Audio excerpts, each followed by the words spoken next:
Hello student, इस video के अंदर हम मिसलेनियस एक्सरसाइज का क्वेश्चन नंबर 5 देखेंगे।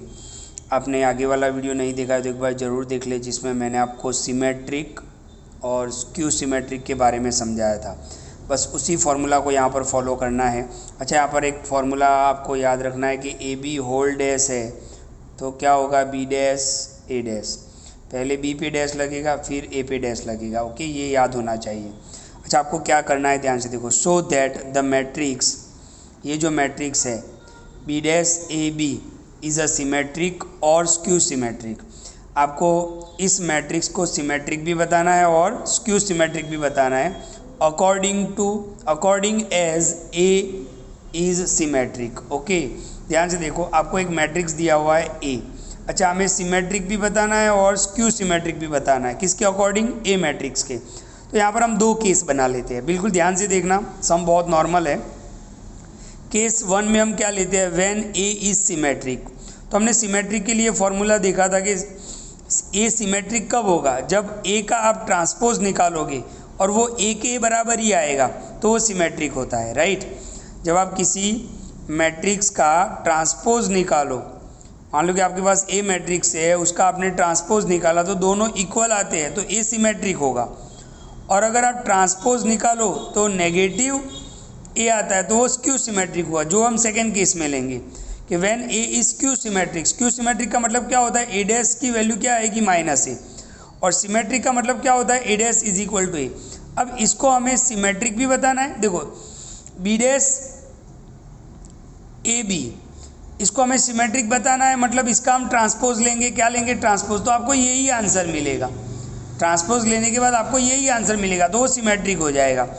और अगर आप बी डैश ए बी को आपको स्क्यू सिमेट्रिक बताना है तो आपको पहले ट्रांसपोज लेना पड़ेगा, तो उसका आगे माइनस आ जाएगा तो स्क्यू सिमेट्रिक। ओके, तो ध्यान से देख लो केस 1।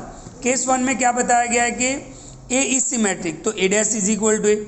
इसको हमें सिमेट्रिक बताना है तो उसका हमें ट्रांसपोज लेना पड़ेगा। अब ट्रांसपोज का फॉर्मूला देखो, ए बी होल डैश, तो क्या होगा, पहले बी के ऊपर डैश लगेगा फिर ए के ऊपर डैश लगेगा। तो यहाँ पे क्या होगा, पहले ये ए बी के ऊपर डैश लगेगा फिर बी डैश के ऊपर डैश लगेगा। ओके, उल्टा करना है। तो ए बी डैश का मतलब क्या होगा, तो बी डैश ए डैश। देखो, पहले बी डैश फिर ए डैश और डैश ऑफ डैश यानी बी हो जाएगा। अच्छा, ए डैश की वैल्यू तो क्या है, ए है। देख लो, ए डैश की वैल्यू तो क्या है, ए। तो मैं ए डैश की जगह पर ए लिख सकता हूँ, तो बी डैश अपनी जगह पर, बी अपनी जगह पर, ए डैश की जगह पर ए आ गया, जो हमने यहाँ पे था, रिजल्ट 1 दे देते। देखो, आपने बी डैश ए बी से स्टार्ट किया था, वापस बी डैश ए बी आ गया, तो इसका मतलब बी डैश ए बी क्या है, सिमेट्रिक मैट्रिक्स है। ओके, तो यहाँ पर फॉर्मूला आपको समझना है। ओके, फॉर्मूला बराबर समझ लो आप। जब भी होल डैश होता है, अब आप डैश लगाते हो तो पहले ही इस पे लगेगा, ए बी डैश हो गया और बी डैश का डैश। ए बी डैश का क्या होगा, पहले बी डैश फिर ए डैश और डैश ऑफ डैश यानी डैश कैंसिल। ए डैश की वैल्यू क्या है, ए है। ए डैश की वैल्यू क्या है, ए, तो बी डैश ए बी हो गया, यानी जहाँ से हमने स्टार्ट किया था वही आ गया। ओके, तो उसका हमने ट्रांसपोज लिया तो वही आंसर आ गया, तो इसका मतलब ये क्या हुआ, सिमेट्रिक हुआ। अब हम स्क्यू सिमेट्रिक की बात करते हैं। जब ए क्या है, स्क्यू सिमेट्रिक, तो A dash is equal to minus A, तो हमें इसको स्क्यू सिमेट्रिक भी बताना है। देखो, तो हमने ये लिख दिया, स्क्यू सिमेट्रिक के लिए हमें ट्रांसपोज लेना पड़ेगा तो हमने डैश लगा दिया। अब ये डैश पहले इस पर लगेगा तो ए बी डैश और फिर इस पर लगेगा, फिर ये इस पर लगेगा तो बी डैश आगे फिर ए डैश और डैश ऑफ डैश यानी डैश कैंसिल। अब ए डैश की वैल्यू तो क्या है, माइनस ए, तो ये माइनस आप आगे निकाल लो तो बी डैश ए बी हो जाएगा।